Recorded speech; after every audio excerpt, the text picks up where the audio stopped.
Okay, here we go. Let's see how this works out this time. Get off. Stop this place. Stop. All right, go over here. If anybody watching after the fact, skip the first maybe 2 minutes. Mute myself. Yeah, you skip maybe the first 2 minutes because I'm going to be starting quick enough because I need to make sure I have this done before 7. Come on, you can load. There we go. Monetization on. Load. Come on. There we go. I should still be muted. Come on. Okay. So this is back to regular stuff. The last stream from a few days ago was a more chill stream. It was me talking about the whole semi physics slash military realism grounded alien attack slash invasion scenario thing that I'm writing in. Not necessarily a short story, but not really like novel length thing either. But that got a lot of people to show up. But it turns out it was mostly new people, most of whom were like conspiracy brained. And everyone was just screaming about me about how I don't know anything about Project Bluebeam. So that ended up kind of killing my mood because when I saw how many comments there were, that actually like kind of got me excited. Like, oh, people are actually really interested, in this writing idea I have. But then it was nothing but me being berated for being cheap and a CIA puppet or whatever. So back to normal things.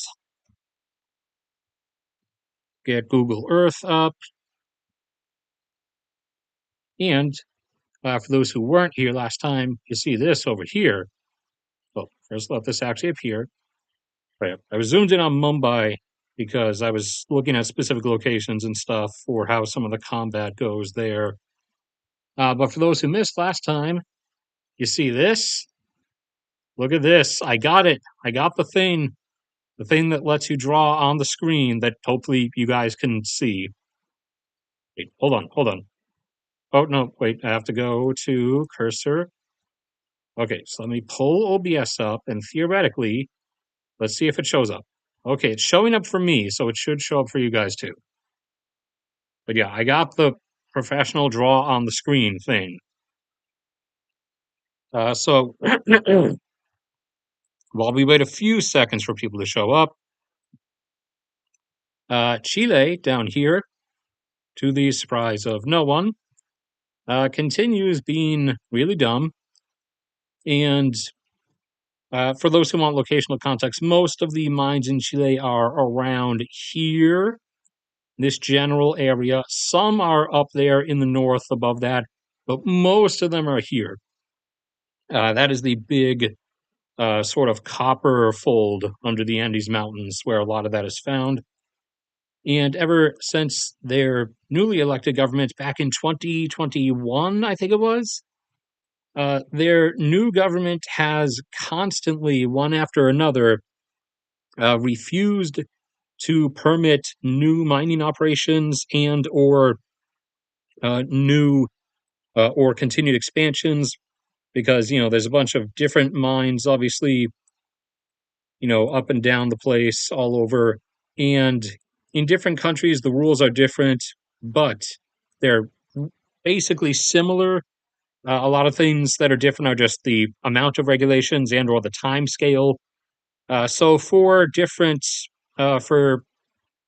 the mines in any country, every some odd number of years, sometimes it's 20, sometimes it's 10, sometimes it's as soon as 5, you have to apply with the government, in this case, Santiago.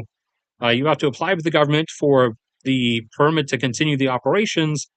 And the Chilean government, the new one for the last 3-4 years now, has been not extending those permits. So, like one after another. Hold on. We need get back up in size. There we go.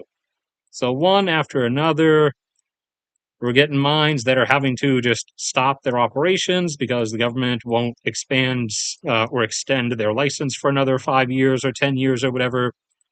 And even more damaging, they refuse to extend or allow new permits. So think since the retained power, they've extended the rest of the others they have denied. And one of the few that would be down in the south around this area, I think, they denied that one a startup permit, as there are a few gold mines down here. This one was going to be copper, however. So Chile, at one point about 6 or 7 years ago, was outputting about 6 million tons of copper per year. However, now, because of this, over the last like 4 years, they've trickled their way down to only outputting around 5 and are this year likely going to slip down to less than 5. So that is, weighing down on the global copper supply and will continue doing so, and is part of the reason why copper prices are going to be staying over 4 and are over the second half of this decade going to be transitioning up into uh, basically normalizing themselves in the 4 to 7 range before then tipping up, getting close to 10 towards 2030 or so, as opposed to where it's been uh, hovering around 3 as like the median baseline and going up occasionally 2 or over 4 for the last long while in the post first constraint period, where back before that it was basically always under 1, with a few exceptions. This one doesn't. This one only goes back to the 90s. All right. It used to go back to the 70s. I'm gonna find one again that goes back to the 70s again, but now this one is only going back to the 90s apparently, or to 1990. But that's one of many things stacking up as to why copper prices are going to be going there. Although it is being somewhat counterbalanced for the moment by new mining operations and so obviously continued mining permit expansions in the U.S., out in the Southwest and back up home in Alaska, along with others in Canada, primarily in British Columbia and Yukon, and of course, the big island of every mineral ore ever, Australia. Now, to actually go into some of the stuff that's in the title, do we have anybody saying anything? No? Both supposedly connected. Okay. So let's go over. Well, actually, we'll go ahead and start here since we're here, anyways. Los Angeles. Oh, let me turn this off clean. Yeah, so this big urban sprawl blob that you can see from space, roughly in the Los Angeles urban sprawl blob, 18 million people, 19 million, I think, 18 or 19 million, and under threat recently, as you may have seen, because, no, LA fire maps, how you get to it. A number of wildfires have broken out in immediate proximity to and within like the boundaries of Los Angeles. So they are here. You have the famous Palisades fire. Here's the Eaton fire, Kenneth, Archer, and whatever other one that is, and microfire up there. And each of these little flame ember signs are hotspots, or where like some embers being carried by the winds. Because for those unaware, it's been extremely windy in the LA area for the last number of days, like with 30, 40 mile per hour winds, and so that's blowing the embers all over the place, and they keep landing and almost starting actual fires in the city, but those keep getting put out before they're able to spread.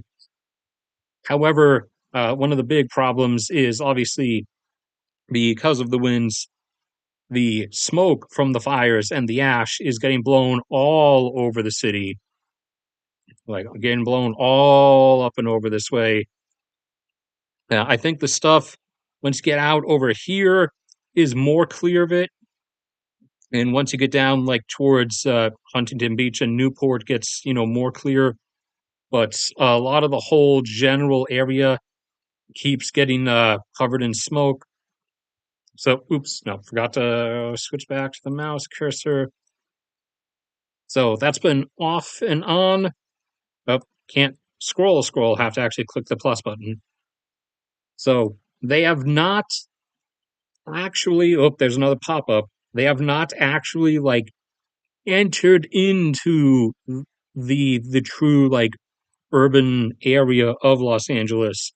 They've crept into, for the most part, although it's trying to be downplayed as such. They have, for the most part, made it into the edges of some large property, really high income neighborhoods. They have not actually, in most places, gotten into the city itself, with the exception of, I don't remember if it was Eaton or Palisades. One of them did get into an actual like normal people neighborhood and burnt down several hundred houses there, but has since been held back from actually reaching into Los Angeles itself.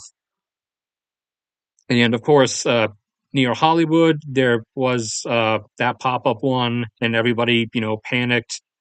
You know, you switched their panic from, potentially millions of people being in danger to, oh no, literally, I'm not even kidding, the Hollywood sign might burn down. That would be a loss of a historic cultural symbol and would be a tragedy.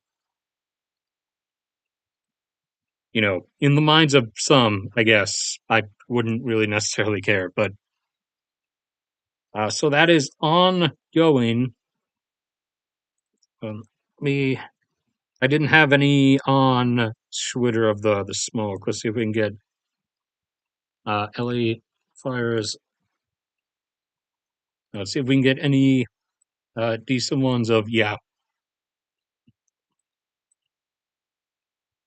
Yeah, so the smoke, you can see how it's going horizontal in this shot.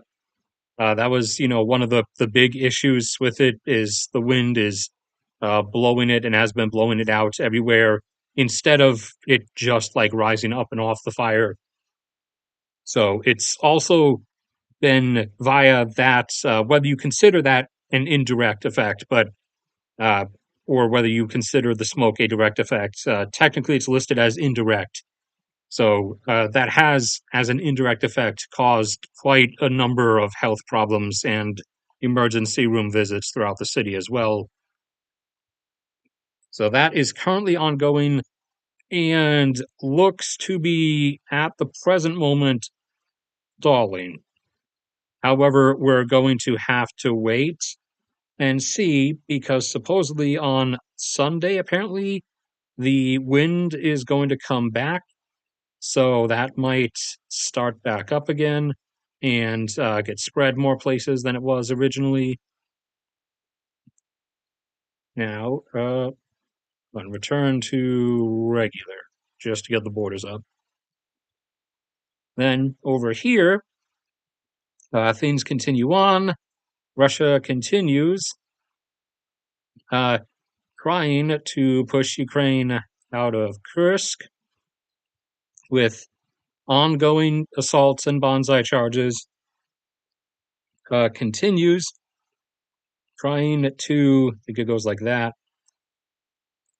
continues trying to press forward by larger amounts than they're getting in Donbass, but is still getting the like 1 or 2 square kilometers per day via the same, suicide charges. They're doing uh, between Kursk and Donbass combined, both Russians and North Koreans, they're doing about 2,000 body bags worth per day is what they're throwing at things. And there's always, oh, wait, forgot to bring it up to start with. So let's get this up. Are there cats to retweet? Yes, there are. Uh, get here. So we'll scroll down till we catch some of them. Not playing them, obviously, because people die. You see body parts flying around, and that's, not something I'm going to show, and also not something you're technically allowed to show, unless you're like a major big channel, in which case you can then get away with whatever you want. But yeah, there's more footage, as always, of the charges, some taking place on, go-karts and motorcycles, or sorry, not go-karts, was it golf carts and motorcycles, some actually utilizing vehicles. However, as we talked about last time, the number of tanks and IFVs or AFVs left to be utilized is really not going around that much. And so they're having to rely on, for their quote unquote armored assaults, literally just trucks with like some extra sheet metal like bolted to the top or to the front over the windshield or whatever. Like, you guys have seen some of the Mad Max stuff before. There's some others. There's some others. This one's from Kursk. That is Arrival at the Engels thing. We'll talk about that soon. Here's another one. This assault actually did involve vehicles, which then proceeded to get destroyed. In a surprising reversal of like decades of rhetoric. Now, I don't know whether this was a mistake on Lukashenko's part, or we'll call him Big Boy because he's, got chubby face fat and everything. I don't know if that was a mistake on Big Boy's part or if he actually willingly caved to that. But Big Boy up in Belarus there admitted publicly via, the statements, actually admitted that he's a dictator and Belarus is a dictatorship, which is, really weird because both him and Putin and everybody else who's a dictator for like the longest time usually always insists that that's like the reason Putin still has elections, obviously, is that everyone actually loves them, and if they were voted out, which is totally possible, then they would absolutely willingly leave office. So in a apparently an apparent reversal of decades of rhetoric, Lukashenko actually just finally now actually says that, yeah, he's a dictator. So I guess their willingness to continue with the whole like public theater thing is now also starting to fall apart. And there were a number of drone strikes across a number of different targets. First one on where is Engels is like over here, right? Will it pop up if I scroll in enough? Actually, hold on. I forgot. I'm dumb. I can just do this. Yeah, I know it's in Saratov, but oh no, it's in the middle. I always thought it was in the west. Okay, so it's right next to the city of Saratov, so it always gets blocked out. So there in Engels slash Saratov, the fuel depot for the Engels Air Base with their jet fuel and also oil to get refined in the Saratov refinery because the two share like a big they share a big depot of storage tanks. So that got hit in a Beaver drone strike. And where's the first one? That's the ammunition truck. That's the thing. Is okay. Yeah, this looks like the first one. So this is just showing the fire. Can we help? Really, that's as big as it's going to get. Come on. Are any of the others any bigger? Yeah, this is it from a distance. I'm sorry that it's not like decently large. Even if I full screen it, it's just going to turn into like horrible resolution. But yeah, there it's going. and you can actually see the stacks from a power plant right next to it. So, that's not exactly an ideal position. All right, everybody is doing a horrible video sizing.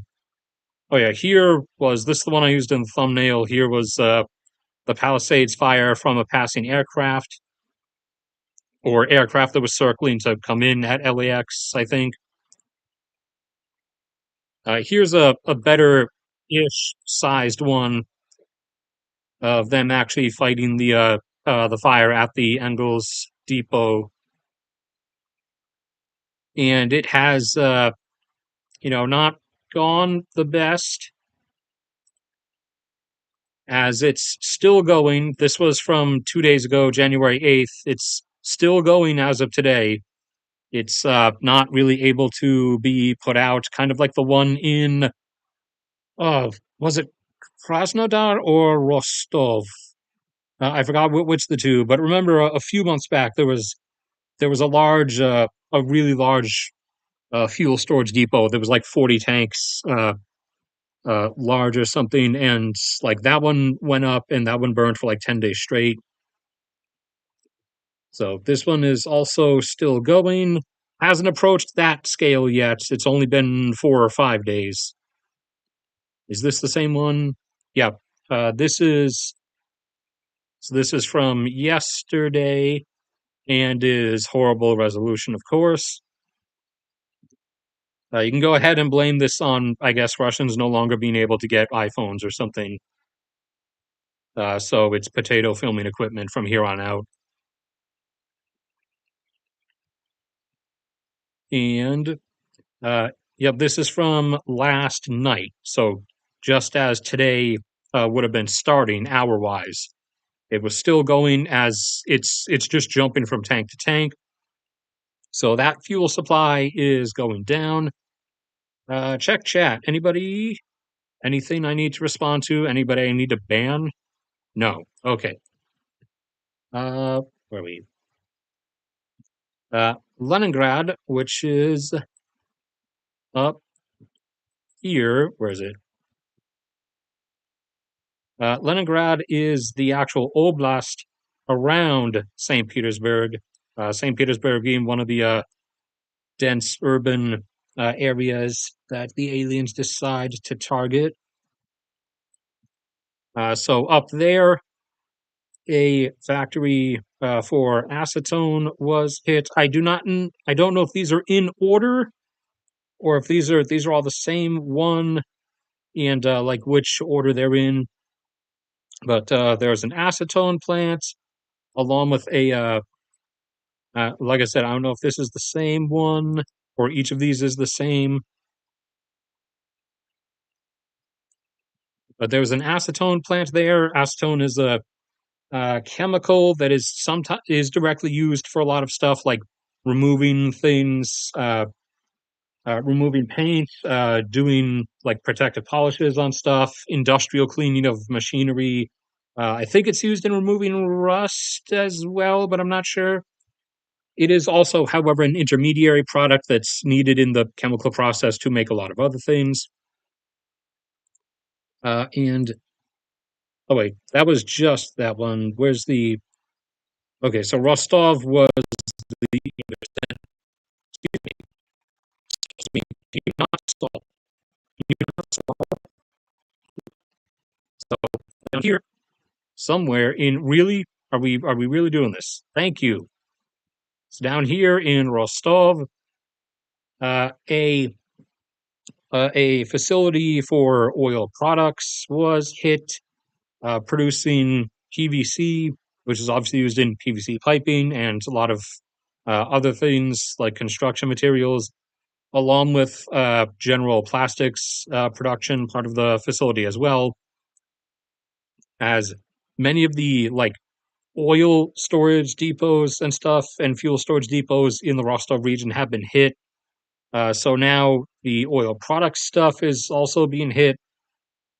Economically, oil products are hopefully, obviously, have a higher yield, like profit value than the regular crude oil that they get refined from. So, like gasoline, say, just for the fuel examples, gasoline, diesel, and jet fuel are, a volume of that is usually like has 2 to 3 times as much monetary value as the same volume of just regular crude oil. And I think that was it, or there might have been one other thing up in Bryansk. Yeah, wait, I think there was a small one in Bryansk, like a localized fuel storage depot. Not like a big one next to a huge refinery or anything, but there was a localized one that did get struck. Let's see if there was anything. Uh, yeah, more shipments are getting hit as well as Ukraine's production rate of the long range time drones has hit really decent numbers. And in terms of the longer range ones, is starting to catch on parity with Russia, and particularly the Beaver drones are better than the Shahed drones. But I'm not dissing on the Iranian Shahed drone. The Shahed drone is a decent drone. However, as seems the case with many things, when to buy or when being manufactured in Russia by Russia, it seems to have a much worse performance than the ones actually from Iran being used in the Middle East. So there is a clear quality disparity going on where, formerly the nation we would have like thought of as the subordinate Iran to Russia has now actually started producing better quality things than Russia did. Better quality things than the country that Iran once depended on to get its stuff. So this has been a week of like nightly beaver drone swarms going across the border, which was only really seen on a like nightly mass scale once before for about a week. So it'll be interesting to see if this only goes for 1 week as well, if it just keeps going thereafter. But they hit also a rail shipment that was coming across the border with artillery shells. Uh, oh no, wait. Wait, is this it? Is this let's see. Okay, no, the artillery shell shipment was actually with the Neptune missile, not with the drone swarms. So the drone swarms have primarily then been doing the oil depots and stuff. The Neptune missiles were used on the shipment of artillery shells. Shells for these. We can get down to it. If we can get down to it. For these. Really not the best quality North Korean awkward millimeter sized self-propelled artillery, because despite the fact that Russia has only lost about 1,000 of their own SPGs out of supposedly having 1,600 at the start of the war, and supposedly manufacturing around 50 more since the start of the war. Supposedly Russia should then still have like 650. However, they've now suddenly had to start importing a bunch of these really crappy things from North Korea that can only fire like once a minute, and also have been starting to bring out towed artillery pieces, some of which are actually like not even exaggerating, they're literally World War II artillery pieces. So another stack on the things that looked like it wasn't exactly the numbers weren't exactly as advertised on Russia's part for what they actually had on hand. Uh, so they had, unless they suddenly start pumping their own out again, looks like they didn't really have that much more than 1,000 to work with, which is about the same number of paladins that the U.S. has, So that would actually ironically be one of the few things they've been on like legitimate number parodies with. However, the quality of the old what are they what's something, hold on, the quality of the stuff isn't exactly the best. Russian SPG. How would do I really have to type the whole thing out for you to Malva Nista, I guess. I thought there was an actual vowel in there. Okay, I asked for the image. Thank you. Yeah, not really the best thing out there. Not that the North Korean stuff is the best stuff either, but now relying on these. Who else did we have? Oh yeah. So to the surprise of hopefully no one. Wait, I have to have the cursor on to zoom in. So everybody knows by now, blah blah blah. October 7th happens. Hamas incursions around this area, and then afterwards, Israel started carpet bombing Gaza, and basically everything's flattened. And they invaded Gaza and said, as I told you guys a few weeks ago, they finally said publicly that despite saying that they would leave after they were done, they finally actually publicly said recently, well, actually, we're never leaving. So the occupation of Gaza is permanent and stuff. Random suicide bombings and firefights and everything keep happening throughout the West Bank. Switch over here so I can go up. There was the whole fall of Assad thing recently. And in the aftermath of that, while the Syrian military was effectively disbanded and non existent, the IDF took the opportunity to bomb everything. They are struck everything, every base, every thing in Syria, every place where there was equipment from the former Syrian military. They destroyed everything in sight to make sure in September is when it started. They invaded the south of Lebanon, and they have not pushed as far as expected yet. They're mostly in like here-ish, this general area down here. And whether they're still going to go farther up than that, I don't know. But they did finally admit to what was expected, what was already expected just a few days ago, in saying that they are likely not leaving for at least a number of years, which effectively translates into basically the same as the Golan Heights. This is a permanent occupation of southern Lebanon, which is not a surprise to anybody. At least I hope it's not. We got that. Check chat for anybody, anything. No. Then we swing over here. Come on down to Caracas.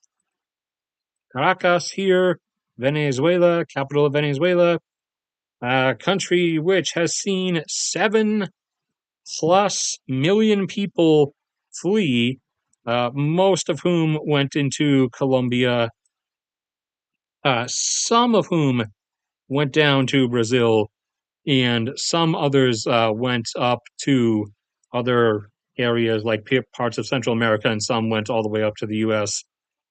But 7 million people have fled the country since the later 2010s when it collapsed, although Venezuela still does not recognize those numbers and insists that their population never changed and they're about to hit 34 million people. In reality, they're at about 29.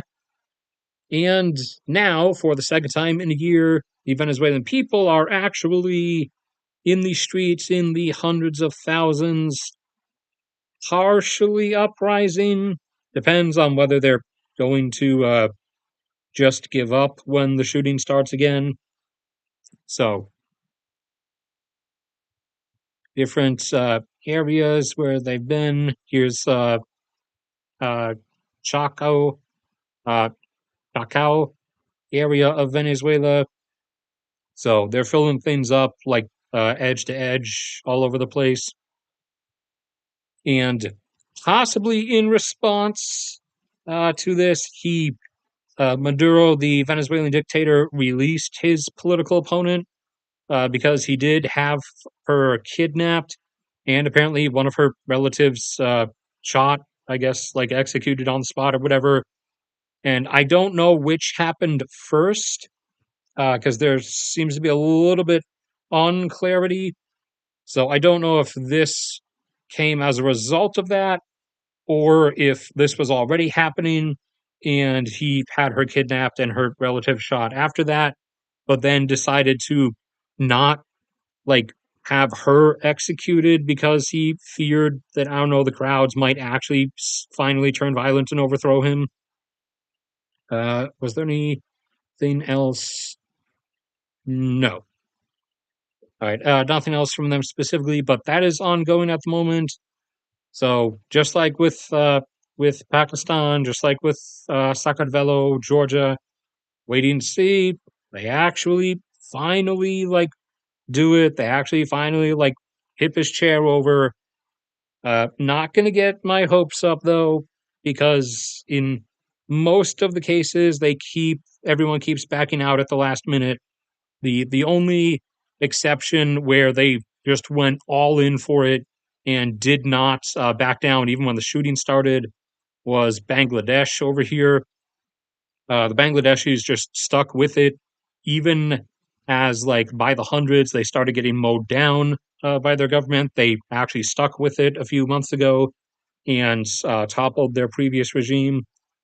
So they're the only ones that have actually stuck through. In Pakistan, they keep coming close and then backing down when the shooting starts. Iran, they've done it several times and keep backing off once the shooting starts. And Venezuela, they have done once. They did it once last year, but then the not necessarily shooting, but more black bagging and disappearing of people started, and then the people backed down. So hopefully, maybe they'll stick with it this time, but won't like I won't count on it for the moment though. And I think that most of everything that we have going at the moment, other than started off with the Chile copper stuff. There's not too much oil stuff going on other than some new additional drilling going on down off the southwestern coast of Namibia that is likely to confirm the presence of what seismic testing said was there. So that will be just adding more stuff to the Namibia tally. But I don't think there was specifically anything else, at least not that I can recall. And there's nothing from chat, and it's coming up on 3 Alaska time, which is 7 p.m. in the unfortunate predicament I find myself in of being on the east coast of the regular continental U.S. You see, this is a nightmare world, whereas this this is paradise, specifically this here, Fairbanks. But alas, 2020 happened. So now I'm down here, right around here. But nothing I can do about that unless my income suddenly reaches like $700 a month again. Then I would be able to do something about that. But we will see how that develops as things keep going. Uh, Only other thing I could think of would be, yeah, U.S. Oil production continuing to gradually make its way downward from the most recent high point of 13.63, which was back in early November, down to now 13.56 as of most recently. So, like I said, the shale has reached its limit. Permian peaked right around peaked right around where I expected it to, roughly within the 6 million range, sometimes a bit above, sometimes below. I think the highest it got at one point, if I remember correctly, was like 6.2. Right now, it's in the upper fives though. Bakken is still meandering around up there. Eagle Ford here is still meandering around, and then the others are kind of like blah blah blah, doing whatever, and everything else apart from, oh wait, yeah, forgot the Anadarko in Oklahoma, and then everything else is conventional, like what's left in California. The actual conventional stuff that is still left in Texas and throughout the Midwest and Louisiana as well. The Gulf of Mexico is where new stuff is predominantly going to be coming from. That's why it's going to be meandering its way downwards and beginning to pick up speed as it goes, but it will still get a bit higher for its like final peak though, because there are a number of things in the Gulf that are coming online over the next couple of years that will give it big like up boost spikes that it will then decline down from by like 100,000 barrels per day each time, along with a number of things back up home that are gradually coming online, since there's Prudhoe Bay and there's stuff just to the east of it that we've done stuff with, and gradually over time, exploration wise, we have been working our way westwards and southwards. So this area here is about what's been explored as of the moment, and stuff on the edge of this is now being brought into production. There's also Smith Bay up there, in which there's a large, like 250K BPD worth field that they're now just about to start like doing pipeline stuff to work out to it because the extension is close enough. So that will be adding to things as well. Otherwise, though, I think I took a screenshot of it when it happened from the website, because our website back up home does show the individual daily fluctuations, and so we did. You can see here, after many years, we are on the up. After we got down close to 400,000, it's taken a few years of new things coming online, but Alaska's individual state oil production is now back up over 500,000 barrels per day, and we are heading upwards. So, Alaska prevails, as always, even if I'm not there. But that should be everything. So I'm going to drop off here unless anybody actually says anything, asks anything, or super chats anything, in which case I will respond. Here you go. Here's a 30-second wait for the stream delay while I drink some water. If not, then this will be it.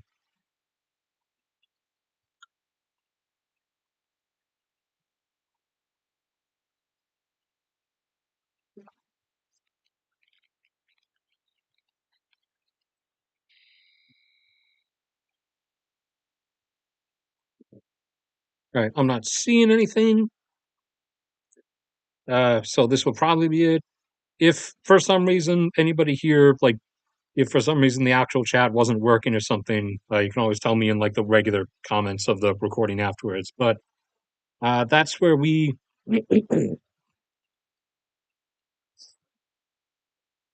Ohio or Texas for what? If you're talking about sports, I do not know and I do not care. If you're asking like if I would prefer one state over the other, uh, like just in general, then it would obviously be Ohio, because Texas is, super, hot climates, like super ultra cowboy redneck, and Ohio has like enough industrial stuff and nuclear plants to keep me happy, photography wise, and it snows. But above all, I would prefer to be back up home in Alaska, obviously. But that will then be it. So I will see you guys around next time. This